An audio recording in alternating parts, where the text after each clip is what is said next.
welcome to another brand new episode here on 1950's Farm. So how are we all doing? Hopefully you're all doing well. My day is not going so bad, hopefully you're all having a good day. And as you can see, we've got the tractor and the drill out, well, the crawler and the drill. The new John Deere planter that we bought. When did we buy that? Not last episode, episode 4 I think it was.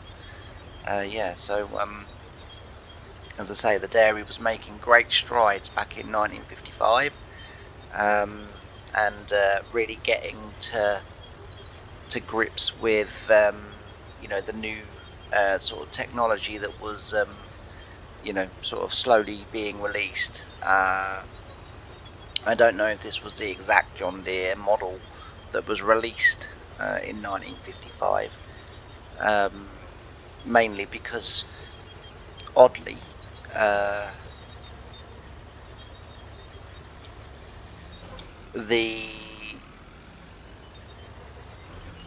what's happened here? It would appear that my man has tried to take quite a bit of the headland out. Anyway, we can solve that. We won't drill it. We can solve that.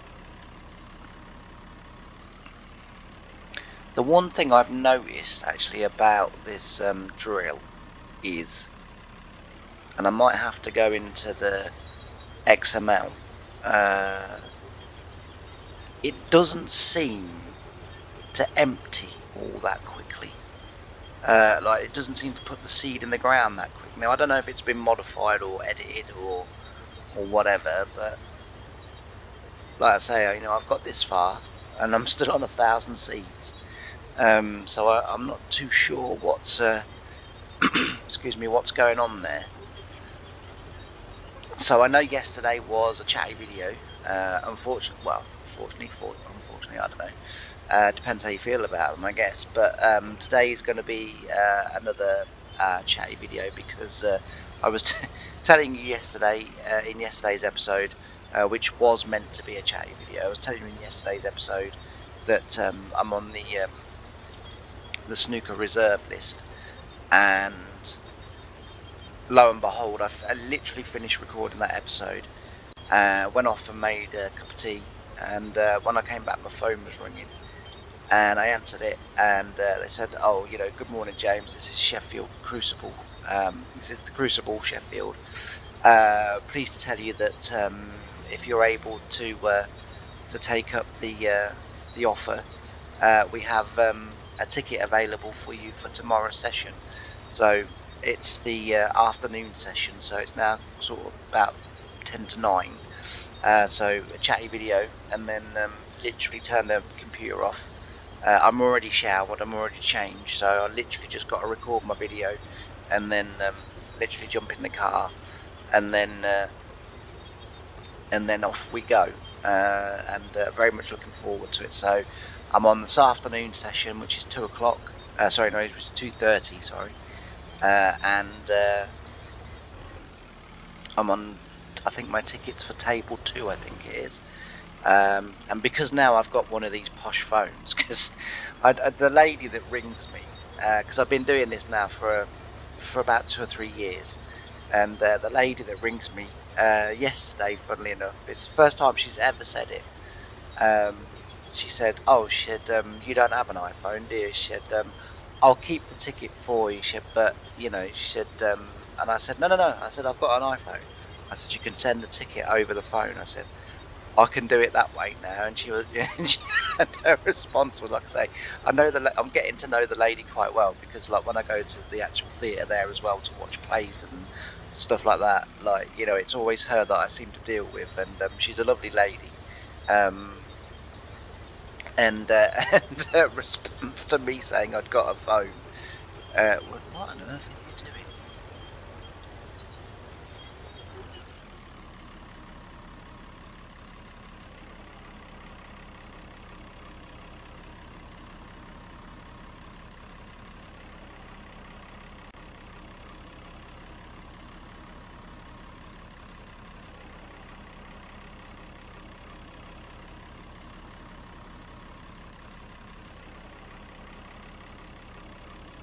Looks to me like he may have cultivated up a little bit of my drilling over there. I was going to say ploughing then. It's like, bloody hell, James.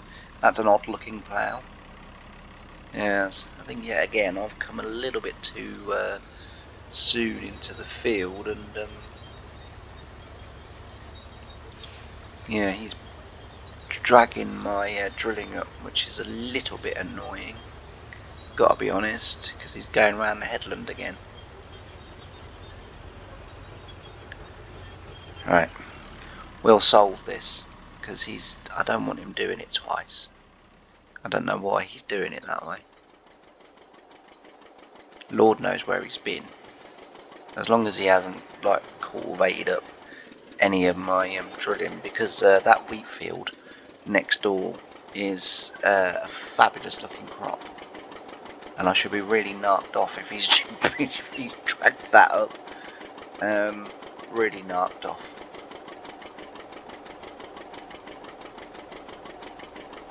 Hopefully he hasn't.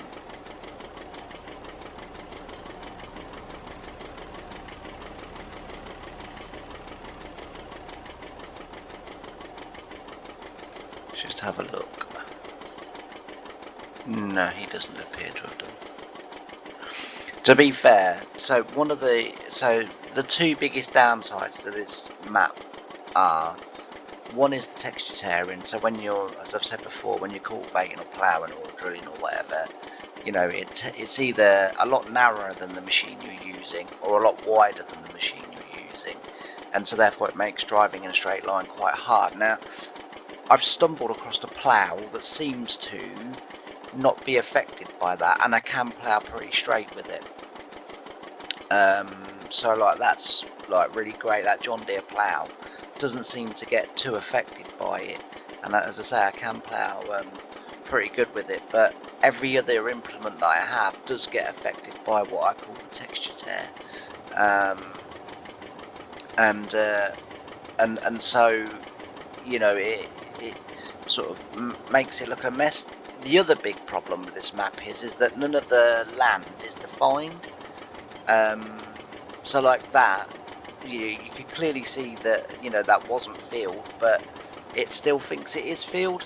And I thought I knew how to stop that from happening. I thought that all you had to do to the texture to the right, I thought if you put that down, it stopped them from going beyond, you know, it was like the border that they needed to not go beyond, sort of thing, like, but clearly that isn't the case. And those two things are the reason why it stopped me from having any significant sort of save, you know, like for myself on this map, because those two things are very frustrating. See that it's done it there again. Like, it wants to do the whole field, even though there is a line across there to stop that.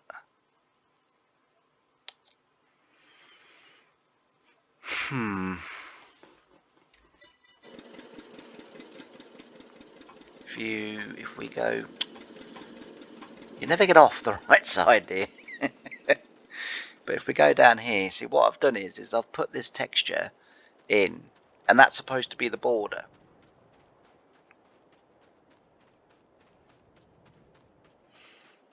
This texture here is supposed to be the border, and I've put it in quite wide as well, because obviously I wanted to make sure, oh actually, oh no it isn't, there isn't a texture there, oh, I'm wrong.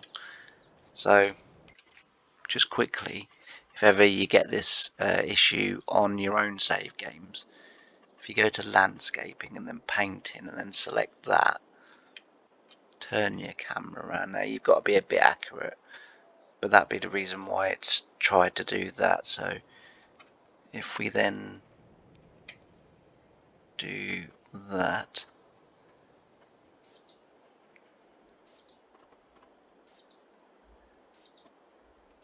it's probably too far now, but it is too far really. But I always go a little bit in and then a little bit out, because you know, obviously if you go too far you can't really undo it without a plough. So I always find just sort of go in a little bit and then come out. It's very rare that I ever do this without making a huge mess of it and making a completely straight line, but one tries his best. Yeah, so anyway, as I was telling you, the lady yesterday, I have done this a little bit wrong actually, because that's going to work. Oh, well, actually, no, it might actually work out okay. The lady yesterday, when I told her, I said, no, I've got an iPhone now, and she was like, well, I don't think it's an iPhone, but it's a Samsung S25, so it's still a smartphone because, as I say, it sort of does everything that I told you, I always do it, always.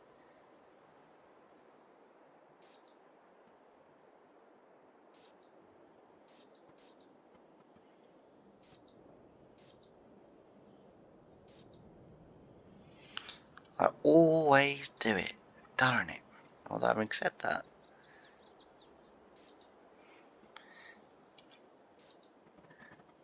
would you believe it? Right, I'm not going to get too interfery with that. Right, in theory now, he should. I'll have to go back off camera when we get the field drilled. And then when we get the field harvested, I'll go back off camera and I'll try and remember to sort them out. I had this bit here that I did last time, and I've obviously forgotten to do it, but I do try to remember these things. But anyway, we should, in theory now, be able.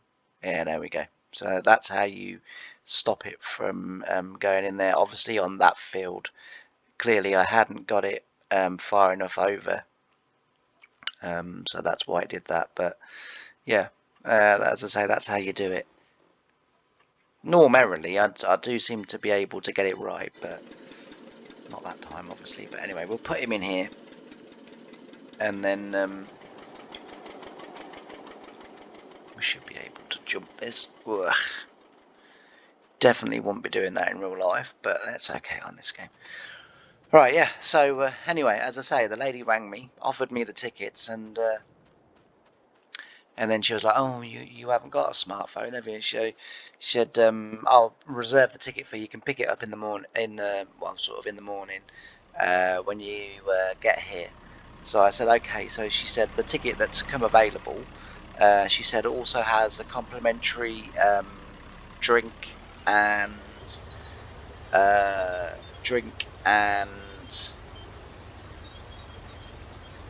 can't remember what she said now. It's not a meal, but it's a drink and no, I can't remember what it was now that came with it. I know it was a complimentary drink. Oh, program and confectionery. So when I said to the lady, you know, exactly what does that mean? She's like, you'll get a free bag of sweets, and at the interval, you'll also get a drink and another free bag of sweets. So not too bad. And as I say, I just pay one set price, but I only pay it as and when I get the ticket. So if I don't get a ticket, you know, it doesn't cost me anything. So we'll go around the outside again, just because I don't know where he did plough up and where he did, or cultivate up and where he didn't. But yeah, someone I said to her, I said, no, I've got a smartphone now. She went, bloody hell. And I said to her, I said, what? And she went, crikey. She goes, I never thought I'd see the day you'd get a smartphone. She goes, I said, well, I said, like, you know, I said, it had to be done in the end, didn't it? And so she was like, she goes, what do you use it for? Ringing and texting, just like the other one. So I said, no. I said, in all fairness to me, I said, you know, I said, like, when I go to the theatre and that now, I said, you know, I tend to use it in the interval, and I said also as well, I do use Google Maps as well. So I said I'm sort of starting to venture out a little bit further in my car because I've now got a proper sat nav. I said like, and having a proper sat nav that's fully updated, and I said like is really cool. I said like, I'm starting to use it for that as well. So she was like, she goes, oh well, she said, fair play to you. So she said, do you like it? I said, yeah. I said, I really do like it. I said, don't get me wrong. I said, I don't use it nowhere near to what it's capable of doing. And I said, but I said, it's there if ever I do need it. So I said, like I said, I'm, really, really impressed. And then she was like, what have you got? So I told her what I got. And she was like, oh, she goes, I'm sure she said hers was. Now then, did she say she had a Google Pixel 9 and has now changed to iPhone 16, or that might be the other way around? I can't remember now. I'll tell you what, I used to have a really good memory once, right? But now I don't know whether it's I can't be bothered or whether it's just like, do you know what I mean? Like, I just sort of kind of get to the point in life and I just think, oh, yeah, who cares? I'm not sure. But like, sort of, I mean, I still remember all the important stuff like where I live and people's birthdays and, sort of stuff like that. So I still remember all that stuff, but it's just conversations now and people's names. Like yesterday, I was telling you about my therapist, um, Andy. Well, his name's not Andy, it's Alan. I've only been dealing with the man for about 6 years.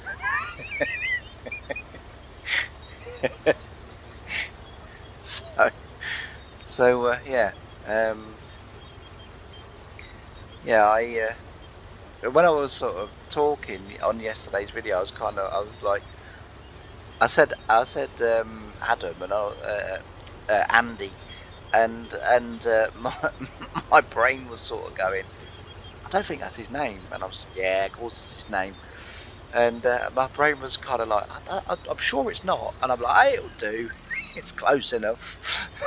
I'm really terrible at it now.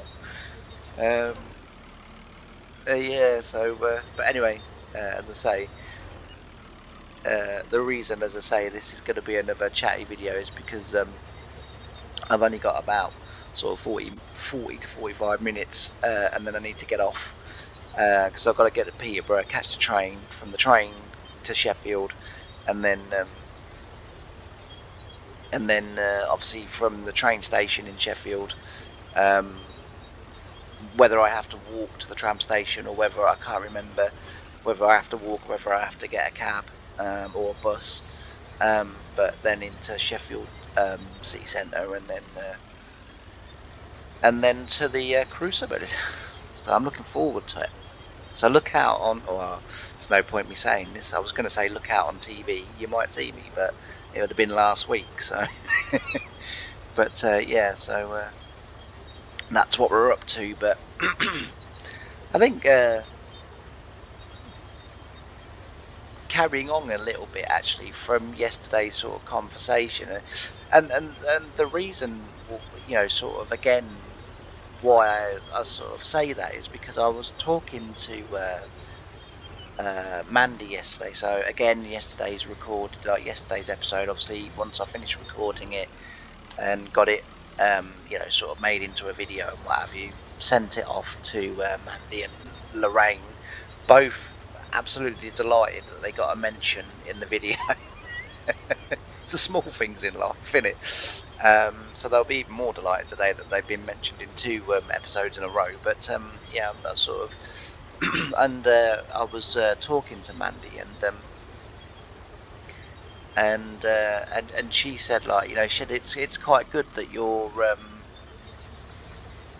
talking, about your your mental health, and that the fact that there is help out there. Yes, it's difficult to find. Yes, you need an awful lot of luck, she said, but it's great. She said, I think, at times you should go into more detail about, sort of, the things you've sort of kind of been through, and the things that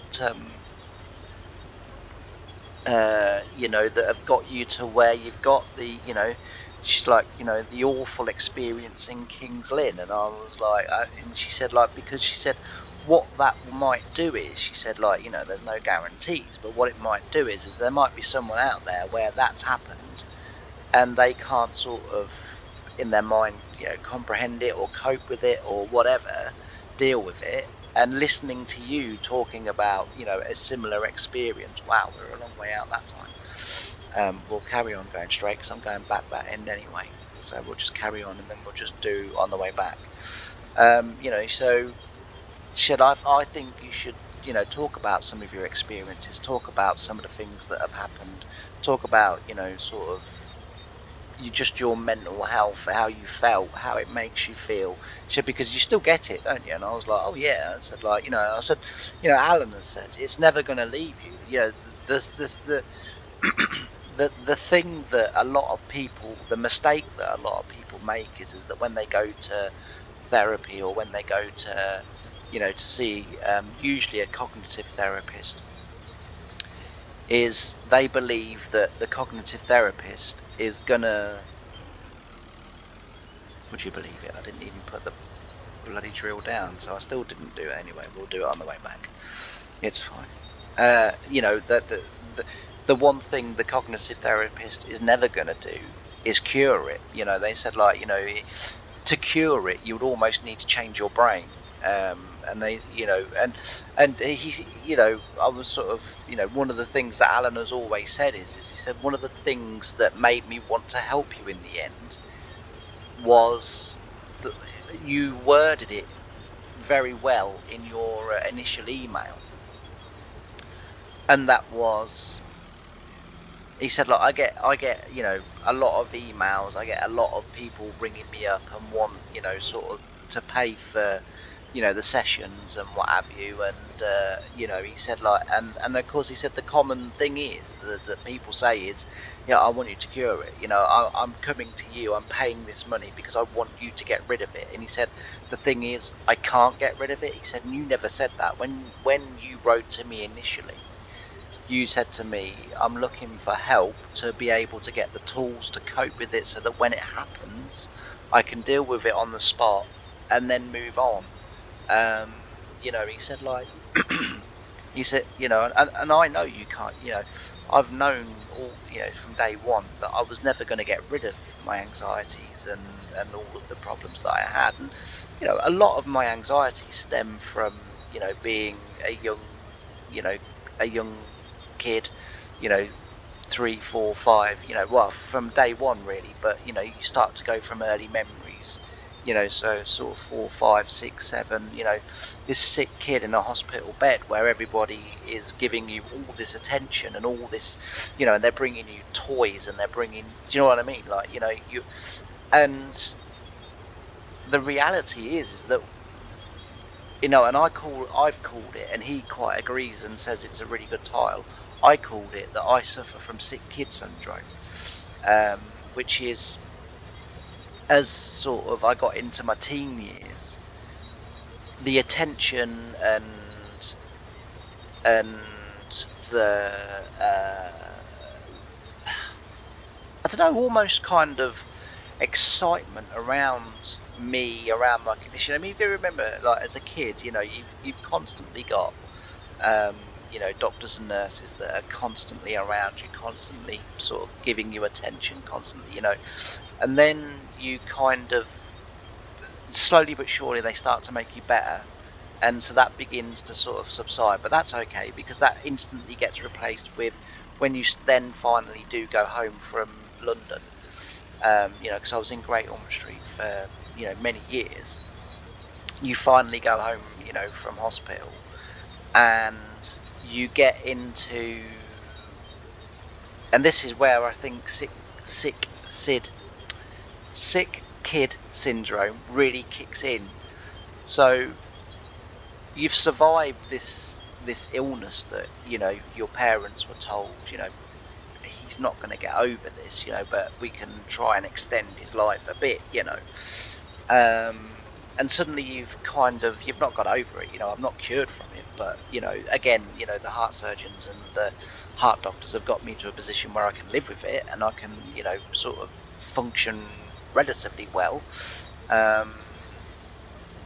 And so you get home, and then suddenly, like, all these, sort of relatives and friends of the family are all coming around. Oh, I must see him, and you become like a circus attraction, because then it's like, oh, lift your top up, James, and show Mary all your scars, and and this, and then you get to teen years, and then the world doesn't give a shit, and suddenly you're kind of, well, what's wrong with me? I haven't changed. I'm still me. I'm still. Why is no one giving me attention anymore? Why is no one, and I sometimes feel, and I may, I don't know about it. I mean, sort of Alan has kind of said, maybe, it's plausible. I sometimes feel that my brain generates the anxieties in order to get attention. And I think this has been kind of, and I think it goes further into my sort of relationships. Now, don't get me wrong, the last relationship I had was awful. It was a terrible relationship, and why it took me 2 years to get out of it, I don't know, but it did. But the relationships before that, I sort of think that maybe they struggled, and I haven't got like a massive streak of failed relationships. There's been sort of three, what I would call one really long-term relationship. I was with the girl for 15 years, and then the other two, I was with them for like I think I was with one for about 4 years, I think, and then another one for about 5 years ish. And then then the last one I had, I was with her for 2 years, but like I say, it was not very good. So I was right to get out of it. But I think the other, sort of certainly the 15-year relationship, which is the one I had my son with, um, I think I was the way I was sometimes with her, because I've probably felt that she wasn't giving me attention. I think I'm quite needy in terms of attention. I think I'm quite needy in terms of constantly needing to be feeling that someone, like, sort of needs me, wants me, loves me, if you like, and so therefore I sort of, I think that's, when I've not felt like I've had that, I've then sort of gone a little bit childish, and then sort of created things, I think, that have then sort of warranted attention. But I think over the years it kind of got on them a little bit, and they kind of like, well, this isn't really much fun, if I'm honest with you. It's like, Jesus, it's like I've got two kids now to look after. Do you know what I mean? In terms of, as I say, if we talk about sort of I guess in a way, the relationship that meant the most to me at the time,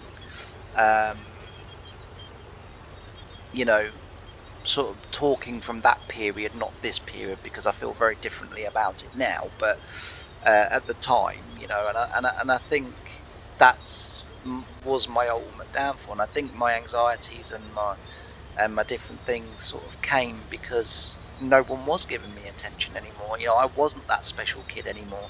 I wasn't that kind of, oh, you need to tell everyone what it was like, and you need to show everybody, the scars that you've got left and what have you. And don't get me wrong, I've now become really self-conscious about my scars, because of it, because no one now, sort of gives a damn. And I apologize a little bit earlier there for the S word coming out, but sometimes it's the right word to use, and so I apologize for that. But yeah, so it sort of it dominated my life, that we would go out, I'd feel sick, I'd need to go to the toilet lots. Oh, I'm messing this one up. Oh dear. we've, we've had a nightmare, people. All right, I think we're somewhere back. Yeah, so and I'd start to sort of I mean, one of the biggest things is I would cry. So uh, before I met the girl that I was with for 15 years, I was 22 years of age. I'd literally just learned to drive my car or drive a car. I had a license, I'd literally just got my license, and I this was at the same period that I was. So yesterday I told you about Lindsay who tried to lock me up. Who, thought that because I wrote the stories that I wrote, that was what I was going to do. That literally I was writing them down, so I had like a textbook to copy from, which was so far from the truth. Is unreal. And I've started writing stories about teddy bears now. I'm thinking, lock me up for that. No, I haven't really. So as I said yesterday, I was sort of, I was lucky enough to meet a guy, Dave, Dave Hudson, and he sort of was the first one that started to get through and started to show me actually there's a life beyond that. Beyond all that drama, beyond all that nonsense, if you like. That there is a good life beyond it, and so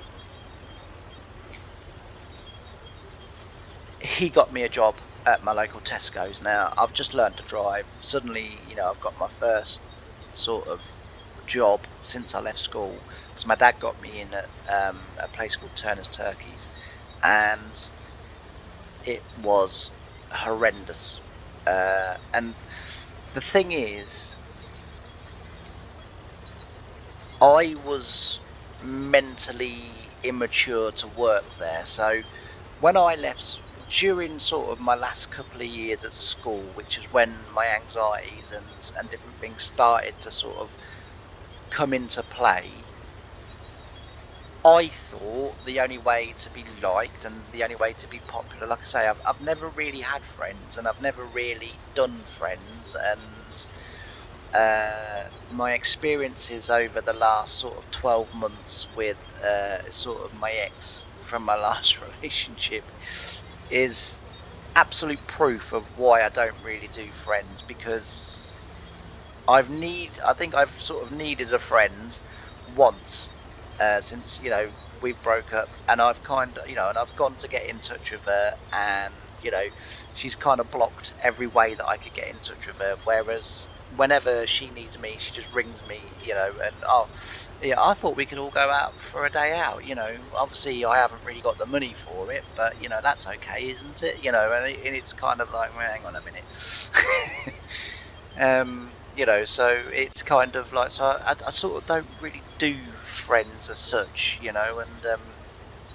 and I thought back in sort of like my my last year, maybe 2 years at secondary school, the only way I could really get friends, the only way I could really be popular was to act the big tough guy, act the and I'm as weak as anything, like, do you know what I mean? Like, um, yeah, and I had this sort of bravado and this real false self confidence and this real, do you know what I mean? Like, and uh, uh, and I got to Turner's Turkeys, and I got to be honest with you, there was a girl there that I liked, and I was brazen enough to literally walk up to her and say, I'm taking you out tonight. And she was like, she goes, oh, where are we going? And I said, like, we'll go for a drink or to the cinema or whatever. I said, like, I said, but I'll take it. She goes, I'd love to. She goes, because you seem a really lovely chap. She said, but I'm married. So I said, oh, that doesn't matter. I said, like, I said, once you've experienced me, I said, like, you'll forget all about him. Don't worry about that. I said, I'll pick you up at 7. And she was like, she goes, no, I'm married. So I'm still carrying on. And she goes, no, I'm married, and I'm married to the man standing directly behind you at the moment. I got my ass whooped. So didn't last above 2 minutes there. But yeah, so like, yeah, sort of had this sort of, as I say, bravado, sort of self-confidence, misplaced, totally misplaced. And as I say, Dave then got me a job at Tesco's, a local store that had opened a few miles from where I live.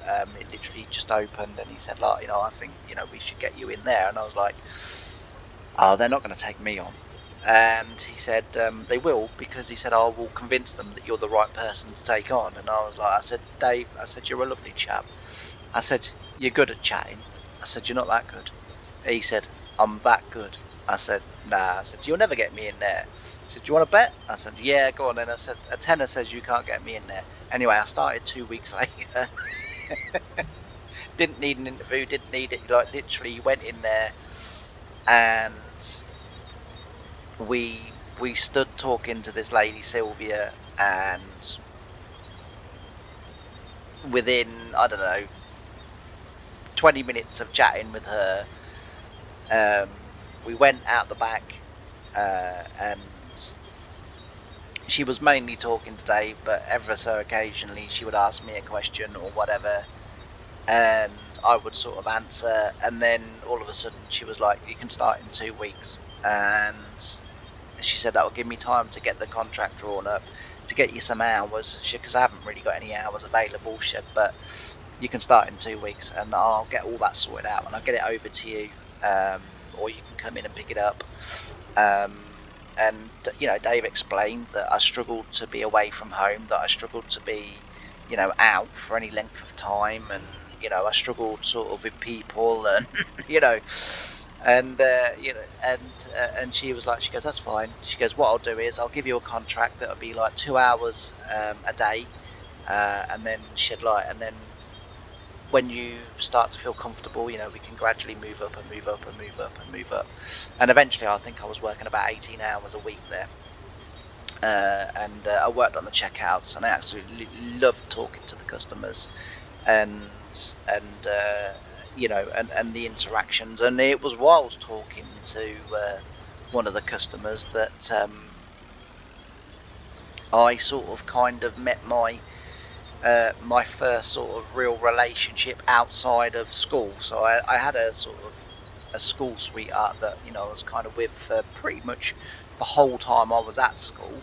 But when we left, because I didn't drive, she didn't drive, and then her family moved away. We used to sort of ring and send letters, kids, in those days. That was our texting. We used to send letters to each other. Eventually I think she found someone else. I sort of wasn't working, and I sort of wasn't going out much, and all of that sort of good stuff. And we sort of drifted, and now she's married. She's got 3 kids, and she's having a great life. And I've bumped into her a couple of times, and she often says to me, I wonder what would have been between us. And sometimes I do, sort of think that as well. But anyway, so it was whilst at Tesco's that I got talking to this lady. Bearing in mind, I'm sort of 23. I think I was 23 at the time. And I was talking to this lady, was having a really good laugh. And then the next day she came in, and she like literally bought some chewing gum, chocolate bar, and like some really random things. And I said to her, I said, this is a very random sort of shopping list. And she went, the only things I could think of to come through your till. So I said, oh right. So she said, I was wondering, she said, would you like to go out one day, like one night or one day, or go for coffee, or do something? And I was like, yeah, I would really like that. And we ended up getting together. Anyway, we ended up getting together, and relationship was good. And in the beginning I was sort of obviously doing a lot of work with Dave, so he would take me out as well, not in that way, but to try and get me used to being out, to try and sort of get me used to the feelings and sort of different things. And then when those feelings sort of happened with him, he would try and sort of get me to a point where I could cope and deal with those feelings, and not go into meltdown sort of thing. And I ended up being with Valerie, and she was 56 6, I think. So I was 23. Yeah, it was really good. And then one we'd been out, we'd been sort of local really. We'd been out for coffee. I'd sort of stayed over us a couple of times. We'd sort of gone to the local towns and sort of gone to the local towns and done some shopping and sort of just local things. And then this one day she said to me, she goes, "Have you ever been to the theatre in London?" And I said, "I've been in theatre in London." I said, like, the operating theatre. And she sort of chuckled away. And I said, "No, I haven't." I said, "I've never been to the theatre." She goes, "I'll take you to the theatre." So she said, "I'll take you to see We Will Rock You." So I was like, okay. No, it was Elvis Presley one, Jailhouse Rock. That was the first one that I went to see. And I went and I loved it. I had an absolutely brilliant time. And then we went soon after and went to see the Golden Cadillac. And once a month we were going to the theatre. And then from nowhere, my anxieties and everything just flared up. Like, literally just from absolute nowhere, it came to see what I mean about the seed drill. So I'm going to have to go into the X-Man and have a look at that and see if I can fix that, because that's no good. Yeah, from nowhere, as I say, the anxieties sort of flared up, came back. And this one particular day, we'd sort of arranged we were going to the theatre, and I think we were going to see the Producers, and because Lee Evans was in it. And I get up in the morning. Well, I stayed over overnight. Actually, I didn't live that far from her. I only lived about 6 miles from her, but I stayed over as overnight, and I was sort of spending more and more time there overnight. And as I say, like, just I got up that morning. We had breakfast. She always, I was gonna say always, but if we were going out, she would cook us a real hearty fry up and what have you. Full English breakfast. And it was, it was sort of fairly normal. And then it was like, she goes, "Come on, we'll go and have a shower, and then we'll get dressed and change, and then we'll go." And we were taking her daughter, and like, with us to the thingy. So off we went, had a shower, and sort of got ready, and then I was on the sat on the settee, sort of ready to go. My trainers on. I was ready to leave the house, and I just burst into tears. And this was one thing that my anxieties did to me that I hated, because I always felt like a really big baby. I always felt like a really, really big baby, because I was crying like a baby, and I was literally sobbing my heart out on her settee. And this was the first time she'd ever seen my real anxiety. There'd been little times when I'd sort of had them and I hadn't really let on, and because I didn't want that to sort of, and I should have let on. Looking back now, I should have let on. I should have said to her, "Look, this is what I have. This is what happens. You don't be alarmed by it." And just kind of sort of reassure and sort of ride it out with me, and then everything will sort of kind of go back to normal. And I didn't. And so when it happened, I think she wondered what the hell had gone on. Then the fact that she'd left the room, gone and got a watch, gone and got like a phone, and different things like that, and then come back into the room, and I'm sobbing my heart out for sort of no real apparent reason. And of course I couldn't go, and that they were severe enough that I couldn't go, I couldn't do it. And she went, and then I went home. And then, as I say, it was I think it was about 2 days later, because I was really embarrassed, I was really ashamed, I was really embarrassed, and I daredn't get in touch with her. And it was about 2 or 3 days later that she got in touch. She messaged and sort of said, I can't believe how immature and stupid you are for crying like a little baby on my set. You know, you're supposed to be a man. I need a man to look after me.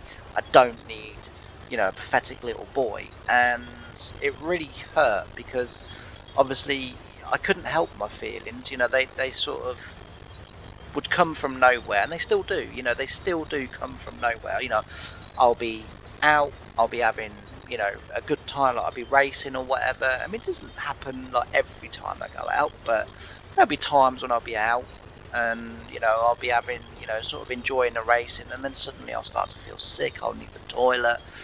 I can feel my eyes sort of welling up and wanting to cry and you know, and it's about how you deal with that. It's about how you recognize the signs, and that's one thing that you know, Alan really has done, is has got me to the point where I know it's coming. I could, you know, I've started to recognize, oh, hang on a minute, you know, have a look. You know, something's going on here. I think there's an anxiety attack coming, and then to kind of ride it. And he always says, don't try and run from it, you know, because you'll never outrun it, because it's in you. So it doesn't matter how hard you try and run or how fast you try and run. He said, and running anyway will kill you anyway. He said, so, you know, he said, like, sit there. He said, like, you know, sort of kind of just channel yourself in and just let the feelings go. He said, if you think about your brain and the feelings, your brain is a glass, the feelings is water. It's only going to fill to the top, and then it'll start spilling out. Once it starts spilling out, that's when you can start then to get control of it again. You can start to think, right, actually, I'm okay. You know, it's a panic attack, it's this, it's that, you know, I'm fine. You know, so like, and then, you know, you just have to, I'm not explaining it very well, but because it's difficult to, for people that don't have it and don't experience it, it's really tough to kind of give you that mental image of what someone who does have it feels like. You know, you feel like, you know, you feel like you're dying. I mean, that's the first thing. You know, it's an odd thing to say, but you really do. You can't breathe. Like I say, your stomach goes into knots. You need the toilet. You know, you feel really sick. You know, I start burping a lot, which then becomes really embarrassing, because then I'm thinking, oh, people can see me now, you know, and what have you, and then it just becomes really, it's like you stick out like a throbbing thumb and everyone can see you. And the truth of the matter is, and it happened a few weeks ago when I was at racing, and I was sort of looking around, you know, sort of like sneakily with my eyes, sort of just, you know, not turning my head, but sort of moving my eyes around, thinking, look at all these people around me that can now see. And do you know what? The one thing that struck me, not one single person was looking at me. You know, a woman was rooting in a bag for, you know, a phone, or for, you know, wipes for the kids or whatever. You know, another couple were cuddled together and they were watching the racing. You know, and and it suddenly comes, so actually no one gives a damn. Like, no one's looking at me. No one is, even though I felt like the whole stadium was focused in on me. No one was, and it's amazing how quickly those feelings started to subside once I realised, actually, if people have realised, they don't give a, you know, a damn about it. And as I don't think they have noticed, and I don't think they have realised, which is the reason why no one's kind of and I don't think people would make a fuss anyway. You know, it started to settle quite quickly on its own, and that's the thing that I'm grateful for Alan for, is that he's given me that kind of, you know, where I can sort of stay rather than run, rather than sort of run, oh, I've got to get home, I must get home now, is to kind of stay, ride it out, and then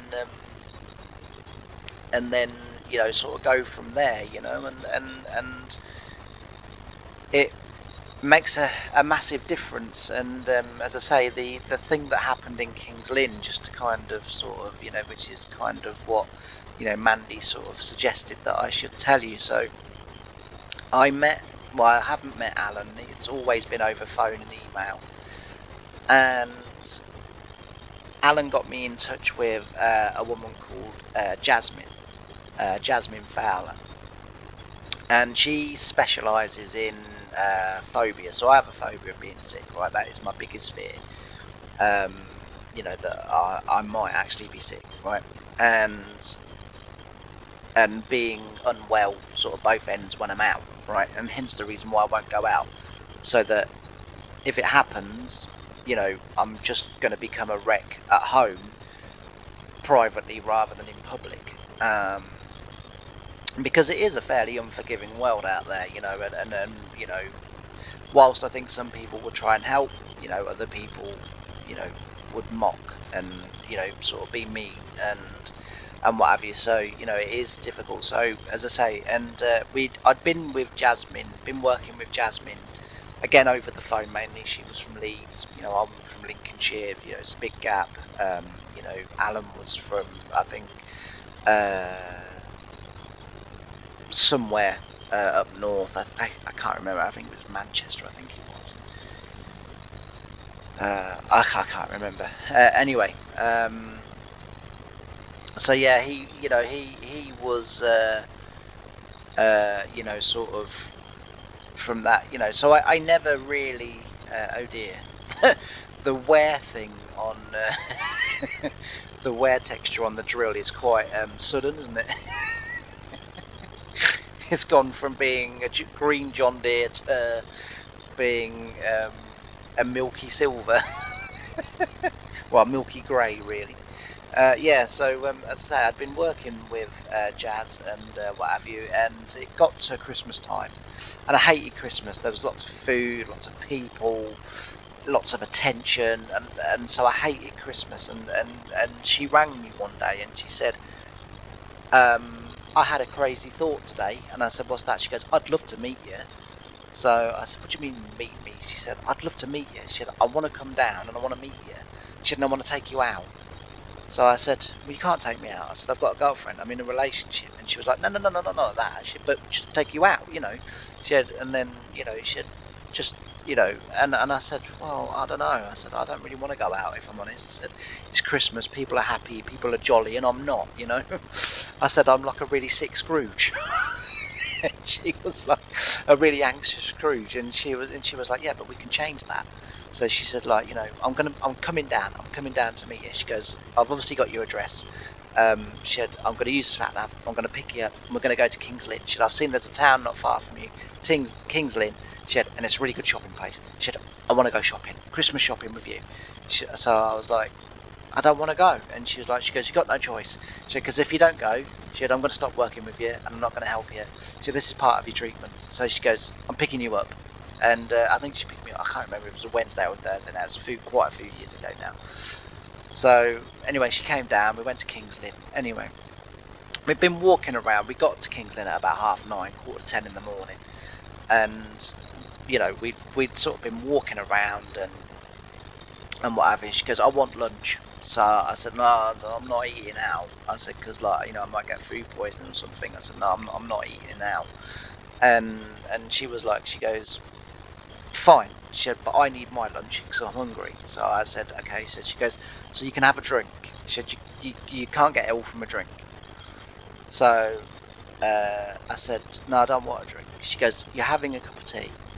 She said, I'm not asking you, will you have a cup of tea? She said, I'm telling you, you're having one. She said, there's a difference. One is you've got a choice. The other one is you've got no choice. You're having a cup of tea. So I was like, I don't want a cup of tea. She goes, you do want a cup of tea. She said, you just don't want one because you're frightened of the repercussions of what might happen. She said, it's not going to happen.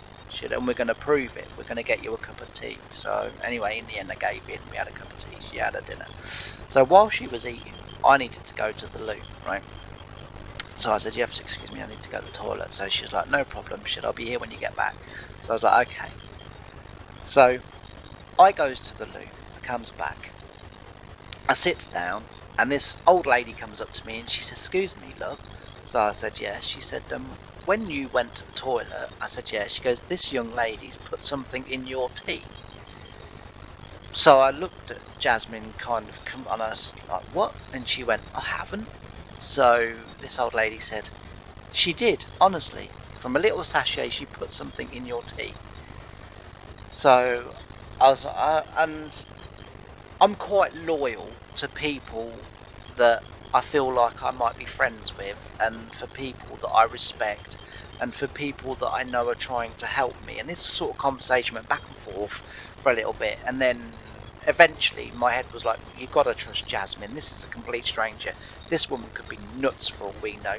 And anyway, maybe she put a bit of sugar in it, maybe she put some more milk in it, maybe it was going black or whatever, because the tea bag was, maybe. And she was like, "No, she got it out of her bag and she's put it in your tea." Anyway, I've come to the conclusion I need to trust, I need to trust Jasmine, because if I can't trust Jasmine, then I'm screwed. Because in my mind, I'm thinking I'm out with her. I've got to trust her, otherwise I'm completely knackered if something goes wrong.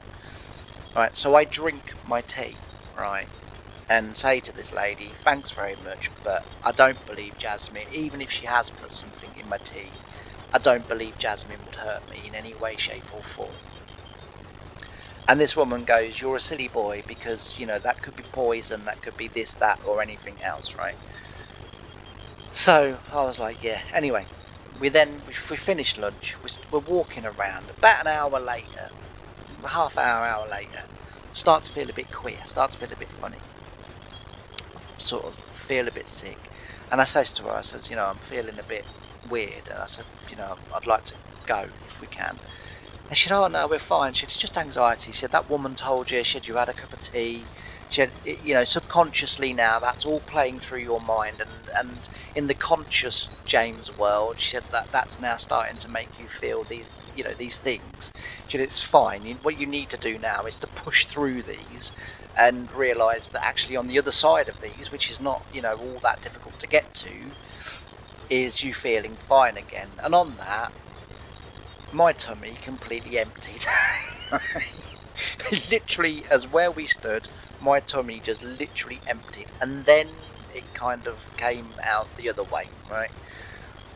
And I've gone into meltdown, right? I have gone into complete meltdown, right? Because I'm now starting to think, what the hell has happened? And I'm crying, I'm screaming, I'm, one end, I'm the other end, I can't move. I am literally like, this is the whole worst nightmare ever that I could ever think of is happening right here, right now, in the middle of King's Lynn. Anyway, eventually we go to, I get, I get, some clothes, and I go and I get myself cleaned up, and it stops, right? So she then says to me, "You need to take this." And I looked at her, and she went, "It will stop it. It will stop it instantly. Take it." So I took this liquid, whatever it was, and it did. It stopped it. And we got some clothes, and I stunk, and I was this, that, and everything else, and it was my work. Honestly, like, I've never contemplated suicide, but at that particular moment in time, that was kind of when it was most appealing, because the worst thing that could have ever have happened to me had happened. And sorry about that. I don't know what happened there. Yeah, so the worst thing that could ever happen to me had happened. And as I say, I'm in the middle of King's Lynn, and I got changed, and we got back in the car, and I threw those clothes away, because honestly, and I threw all those clothes away, and I was changed and was in the car, and I was sort of going home, and I was still sort of kind of, uh, you know, sort of that, what I call sniffing crying, like I was on complete mental breakdown. I was on a meltdown, like, I was honestly, and I'm like, why would you do that? You've set me back so far now. Alan was really making progress. And she was like, she goes, oh, we're still making progress. She said, don't you worry about that. So she said, anyway, she said, don't speak. So I sort of looked at her and I went, what? I said, you don't get to do that to me and then tell me not to talk. I said, I need to bloody talk. She goes, no, you need to think. She said, we'll talk in a bit. She said, you need to just sit there with your thoughts and think. She said, I'll talk to you in a minute. She said, I'll talk when I'm ready, not when you're ready. And I hated it. It was like she'd taken control from me in King's Lynn by doing what she'd done, and now she was taking control from me in the car. And I was I was not happy. And eventually, we're sort of, we've probably gone 4 or 5 miles, and she says, right, she goes, how'd you feel? And I sort of sat there thinking, no, you wouldn't let me talk on my terms, so I'm not talking. So and she was like, she goes, you can sit there in silence if you want. She said, like, that's absolutely fine. I've got absolutely no problem with that. She said, or we can now sit and talk about what's happened and why I did what I did, what I gave you. She said, which were completely harmless. She said, but it just has that effect. So I'm like, I said to her, I said, why on earth would you do that to me, knowing how I feel, knowing that that's my fear? And she said, you said to me, and she said, and you've said to Alan lots, and she said, and this is the reason why I did it, because I've picked up on this one thing that you continually say. Alan has said to you, if, God forbid, you was to be poorly when you was out, what would happen? You always say, oh, the world would end, and that would be the end of everything, and blah, blah, blah, blah, blah, blah. She said, basically, you'd die. He said, you'd die of embarrassment, this would happen, the world would end, you'd never go out again, blah, blah, blah. She said, what have I proved to you? And I said, nothing. I said, you've proved, I said, that it's as horrendous as what I thought it would be. And she said, yes. She said, I grant you that. She said, she said, I do grant you that. So she said, but the world hasn't ended. You're still alive. You're still talking. You're still fine. You're well. We've stopped it. You don't feel poorly anymore, do you? And I said, no. And she said, she said, so what's the big fuss? What's the big deal? And I said, the big deal is, I said, is that the biggest thing I'm afraid of has just happened. And she went, but everything has still carried on as normal. You've carried on as normal. You're still functioning normal. You're still talking to me normally. She said, nothing's changed. She said, the only thing that's changed, she said, is that has happened and you're still getting on with life. She said, that's the only thing that's different from what you imagine it in your head to the reality. The reality is that, yeah, you did all those things. You cried and you screamed and you kicked and, all of that shit. And of course you did. She said, you was terrified. She goes, anybody would have responded like that. Not just because it's you, not because that's, because you're inferior to everyone else. Everybody would have responded like that. She said, like, anybody, I would. I don't know what's going on. Control has been taken from me. What the hell, is... And she said, and I would panic, and I would scream, and I would kick. She said, because you're desperate for the control back. She said, and that's what the thing is you're worried that if it happens, it takes control. She said, I've taken control from you twice today. Well, she said 3 times, really. I forced you to have a tea that you didn't want. She said, I then made you ill, which is what you didn't want. She said, then I told you you couldn't talk, and yet you're still okay. You're still okay. And I didn't feel it. In the car that day, I didn't feel it. That night, I was kind of sort of talking, I was sort of talking to myself in my head. I was sort of going over it and what have you. And I couldn't tell Emma that I was going out because I felt like I cheated because I'd gone out with another woman, right? Even though, I wasn't, and the best thing I could have done was to have told her, but I didn't want to tell her because I felt that if Alan and Jazz could get me over completely, or get me to a point where I could live with it, the one thing I really wanted to do was take the girlfriend at the time, out for a meal. That was the one thing she wanted to do with me. She said, I've always, she said, my biggest wish in life, she said, is, yeah, I'd love to get married to you and everything, she said, but we can't afford that. But she said, would love to go out for a meal with you, a romantic meal, just the two of us, just me and you, just enjoying some food, enjoying each other's company. She said, maybe go to a restaurant where you can have a little dance afterwards, and she said, like, it would be really, really lovely, a really romantic meal, just the two of us. And that was the one thing that I really wanted to do.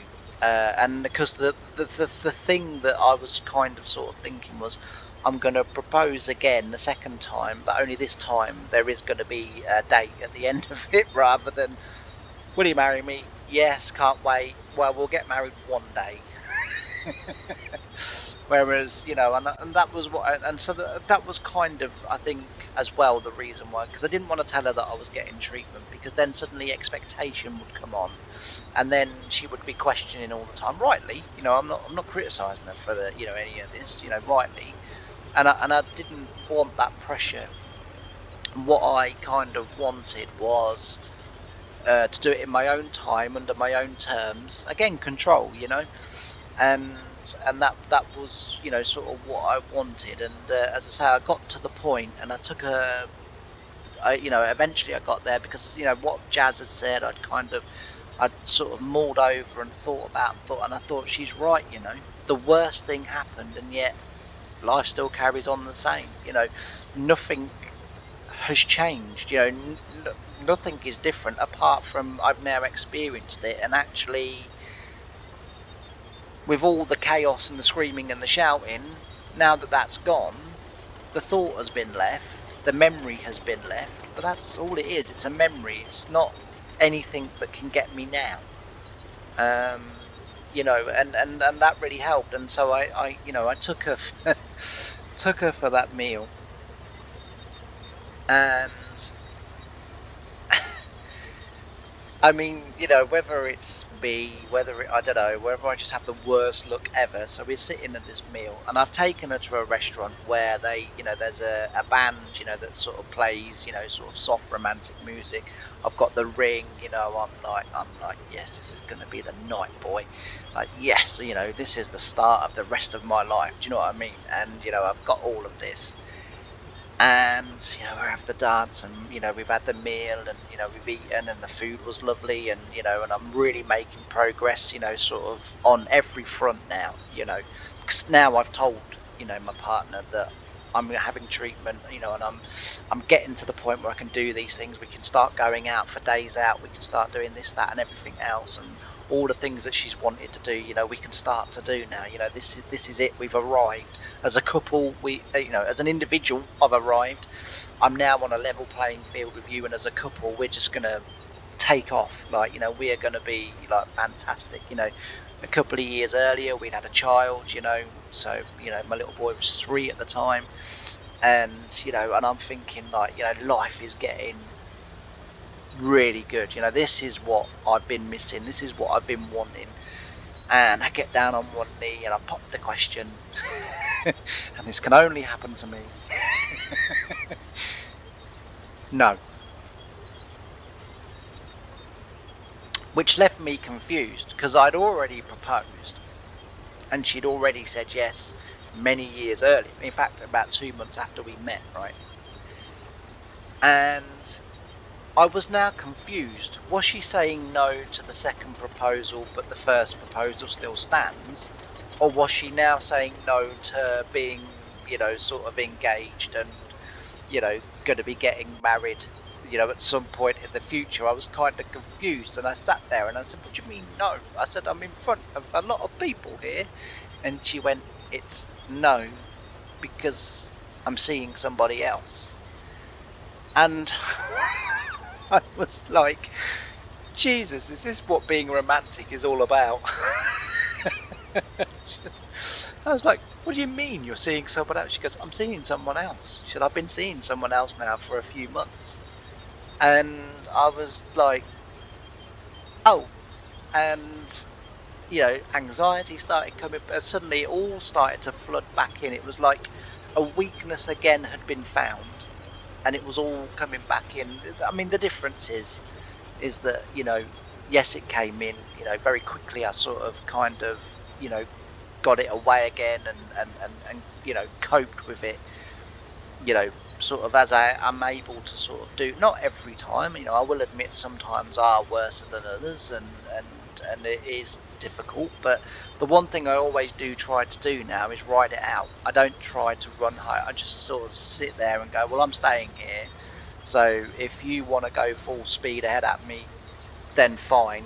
But I'm sitting here. I'm staying here in this spot. What you do thereafter is up to you. You know, what you decide to do thereafter is kind of up to you. And I sort of talk and treat the anxiety as a person, and I sort of challenge it. And some of the times I sort of sit there, and I've got, and the mind talk is going, oh, I'm going to make you. And I say, is this all you've got? Is literally, after all these years, are you still repeating the same rubbish that you were that you were saying back then? Is this all you've got? Because actually I've got quite a lot more in my armory. And if this is all you've got, you're that insignificant. You're not even worth me worrying about. And this is kind of now how I sort of, challenge it, and I start to sort of, overcome it. And the thing is, once you start standing up to it, and once you start answering back to it, it does go. What's the point? You can't bully someone who won't be bullied. And that's I think, a very good way of looking at it is, don't allow yourself to be bullied by yourself, because the thoughts and the feelings that you have are not really real. They're just you picking on you. Now, whether picking on you is the right term to use or not, I don't know. But essentially, if you really, really do strip it right the way down to, like, sort of next, nothing, it is just you having a go at you. That is, as I say, all it is. And now, as I say, I'm able to counteract. I'm able to, sort of, deal with it and cope with it. And with the last sort of girlfriend, partner, whatever, that I had, it happened a couple of times with her. Don't get me wrong, I told her right up front. I tell everyone now right up front that, I suffer really badly from anxiety. I get anxiety attacks. I don't know when they're coming. I don't know when they're going to happen. They just happen. You just have to let me get on and deal with it, and try not to interfere, and try not to sort of come up with any wisdoms that might undo my coping mechanisms. You just have to let me get on with it. And to be fair, for everything that was bad about her, that was the one thing that she was really, really good with. She was better than anyone I've ever been with, and she was like, okay. And I remember one time we was on our way to Cadbury World in Birmingham, and it happened in the car. So she's in the car, got her daughter in the car, my son in the car, and it happens, right? And she knew when it was happening. She sort of, learned my behaviours and different things, and she knew when it was happening. And it had been going on for about 15-20 minutes, and I felt like I was getting on top of it, and I felt like I was starting to, bring it down and subside it and what have you. And she put her hand on my leg, and she just went, "I'm so proud of you. You're doing a fantastic job." And instantly it went. It was so nice and so perfectly timed, that little bit of recognition that someone was saying, "I can see what you're going through. I know it's really difficult, but you're doing a fantastic job. You're really doing a brilliant job." And it, honestly, like, and that was the bit that then finally did kill it off. And we got to Birmingham, and we went round Cadbury World. We were there all day. We went and had a meal afterwards with the kids, because we thought that would be nice for them. They loved eating out. We loved eating, sort of, I like eating out now. and you know, we went and did sort of all of those things, and you know, when we got into bed that night, you know, she said to me, she goes, "I'm dead proud of you." She goes, like, you know, that was a really bad one today in the car. She goes, "I can tell." She said, "But you did a really brilliant job, you know, really brilliant job." She said, like, you know, you should be dead proud of yourself. She said, "Because I'm proud of you." You know, she said, and it's worth having someone like you on my side that didn't give up, that carried on fighting, that, you know, got to the goal and the end that they wanted. And you know, and I said to her, you know, I said, like, you know, you doing that at the time that you did was the bit that finished it off. That was the bit that, yeah, I'm doing a good job, I'm doing the right thing.